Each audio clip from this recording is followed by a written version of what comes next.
હું મહેન્દ્રસિંહ દિલીપસિંહ વાસદિયા, જિલ્લા પંચાયત પ્રમુખ ભરૂચ. આથી હું મારા તમામ જિલ્લાના નાગરિકો અને દેશના તમામ નાગરિકોને દિવાળી તથા આવનાર નવા વર્ષની ખૂબ ખૂબ હાર્દિક શુભેચ્છા પાઠવું છું.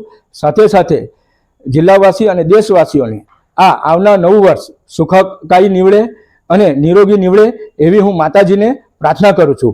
સાથે સાથે માનનીય વડાપ્રધાનશ્રીએ જે સંકલ્પ કર્યો છે હર ઘર સ્વદેશી ઘર ઘર સ્વદેશી, એના માટે આપણે તમામ સાથે મળીને વડાપ્રધાનશ્રીના આ સપનાને સાકાર કરીએ. એ માટે હું તમામ દેશવાસીઓને આહ્વાન કરું છું અને સાથે સાથે માનનીય વડાપ્રધાનશ્રીનું ને સાથે મળીને જે આપણે આ હર ઘર સ્વદેશી ઘર ઘર સ્વદેશીના સપનાને સાકાર કરીશું તો આપણા માનનીય વડાપ્રધાનશ્રીનું જે સપન છે આત્મનિર્ભર ભારત બનાવવાનું, એ આવનાર નવા વર્ષમાં આપણે સાથે મળી અને એ સપનાને સાકાર કરીએ.